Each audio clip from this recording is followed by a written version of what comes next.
سبق چھ آز تجوید کس یت بابس مز میم ساکن کا بیان اس پریاو گوڈنیت میم ساکن کت ونان میم ساکن گو سہ میم ونیو سہ میم ساکن گو یت پہ جزم آس یت پہ کیا سکون ونان جزم سکون ونان شاباش میم ساکن گوڈنک حال یت لکھت ادغام کیا لکھت یعنی میم ساکن پت میم ساکن یل بیاکھ میم یل امن دونوین اس کرن کنی کیا کرن کنی اکوی بناون پت کرن گنہ سان ادا کیا کرن گنہ ات ونان ادغام مثلین کیا ونان تکیاز مے وون مثلین ونان ہیوینی کیا ونان ہیوین ام چھنا زہی رلان اتت تو لہذا ات کیا ونان ادغام شاباش نمبر 2 اخفاء کیا میم ساکنچ حالت نمبر 2 اخفاء کیا اخفاء معنی چھپاون اخفاء معنی کیا یت پٹ ہوت اوس تنوین اور نون ساکنس منز تم پت کیا حروف اخفاء جب آئے حروف اور حروف اخفاء اس تت ونمت ات پٹ کی تت اس ونمت تنوین اور نون ساکن کے بعد جب حروف حلقی حروف یرملون حروف اور با کے علاوہ اور با کے کوئی اور حرف آئے گا کوئی اور حرف تو اخفاء ہوگا تو کیا ہوگا جیسے قوما ظلموا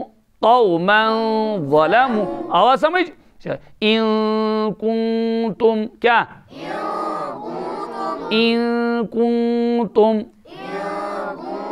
شاباش آج اخفاء مگر میم ساکنک ات مز کیا ونان دپان گوڈنیتھ ونان ادائیگی کت پٹ وہ تھیو خیال یوکن میانیو جگرو میم ساکنک اخفاء ہنا ذرا باسان مشکل پہ ذرا تھی تھو خیال دپان میم ساکنک اخفاء ہسا میم پتہ گوڈنیتھ یوان با کیا یوان شاباش میمک تو باؤک مخرج نزدیک نزدیک کیا نزدیک نزدیک امن ہند مخرج وٹھ کیا وٹھ مگر میم ساکنک وٹھک نیبرم حصہ کیا خشکی والا حصہ کیا اچھا باؤک کیا اندرم حصہ کیا گوڈنیتھ مگر کس آس پرن میم کیا پرن شاباش ام پتہ کیا کرن با کیا پرن با یہ میم ساکنک اخفاء کرن اس لیے دپان وٹھن ہند نیبرم حصہ دونوں ہونٹوں کی خشکی کے حصے کو دونوں ہونٹوں کی نرمی سے ملانا ہے کیا واتنا ان کو تریس پیٹھ کو واتنا ان پت یتھی نرمی ول ام پت نو پت گھس کس با ادا کیا گھس ادا با شاباش وچھو تھی ادائیگی کرنک طریقہ کت پٹ مثال ام دژمٕژ وچھو یعتصم باللہ یعتصم یہ سیم آگو سیم نا سیم جیسے ناک میں آواز لینی ہے کیونکہ اخفاء کی آواز کہاں سے جاتی ہے ناک سے سمجھ آؤ خیشوم کورمت استعمال لہذا خیشوم میں لے جانے کے لیے اس کو نرمی سے ملانا ہے دونوں ہونٹوں کی خشکی کے حصے کو کیا ملا ہوا ہے نرمی سے بالکل نرمی معنی کو وار وار رلاؤن کیا رلاؤن وار وار از پھٹافٹ یوت رلائیو تیل این اخفاء صحیح کے یعتصم باللہ کیا یعتصم باللہ ترمیہم بحجارت نا وٹ رلائت چھن کرن گن کے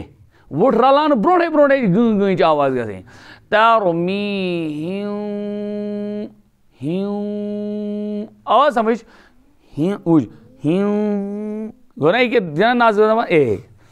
ترمیہم بحجارت کیا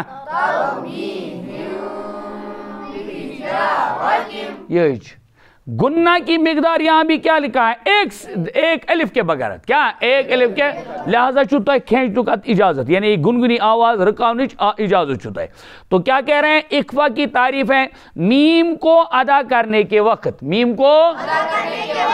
دونوں ہونٹوں کی خشکی کے حصے کو خشکی کے نرمی کے ساتھ ملا کر، نرمی کے گنہ کی صفت کو، گنہ کی ایک الف کے بقدر، ایک الف کے بڑھا کر خیشوم سے ادا کرنا، بڑھا کر خیشوم سے یعتصم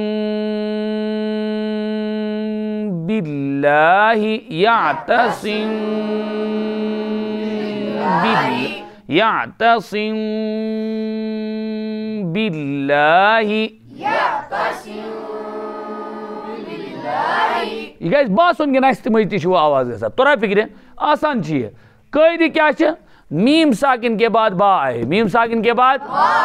آنا زہر پائے وہ آقا، میم ساکن کے بعد میم تو گو ادغام، میم ساکن کے بعد با تیل گو اخفاء، کیا اخفاء دما آتما سے اظہار تی جائز، یہ تھے زودی یاد ایسا کو پہرے سودی یعتصم باللہ، یعتصم اظہار تی چھ جائز، مگر دما اخفاء چھ بہتر، اخفاء چھ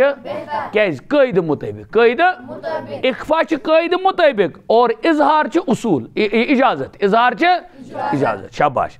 آت اخفاء چھ دبان نا ہوت ویاں ادغام مثلین، کیا ویاں ادغام مثلین، کیز دونوں سیم حروف، دونوں سیم حروف، شاباش یا چھ ونا اخفاء شفوی، کیا چھ ونا اخفاء شفوی، بودے بودے کیا چھ ونا شفتن چھ ونا عربی پٹ وٹھن، کیا چھ ونا ہاں ہاں، لپس کو کیا کہتے ہیں عربی میں؟ شفتن، لپس کو کہتے ہیں شفتن، کیا ہوت من ألم نجعل له عينين ولسانا وشفتين، خدا دبا ألم نجعل له عينين، کیا ہم نے نہیں دی ہے ان کو دو آنکھیں، وہدیناہن ألم نجعل له عينين ولسانا وشفتين، اور ہم نے ان کو زبان دیا اور ہونٹ دیے ہے، وہدیناہ النجدین، اور ہم نے ان کو دو پر دیے ہیں، دو پر سے مراد ہے دو بازو، سمجھا؟ ہاں یہ لوگ بھی وائی نے پار بھائی میں آئے پار، اس اخفاء کو اخفاء شفوی کہتے ہیں، اخفاء شفوی تو نا فکری میں گبرو شفوی کیا ہی چھز وانا ام موجوب کی چھو اٹھو سید گا سا کمو سید گا سا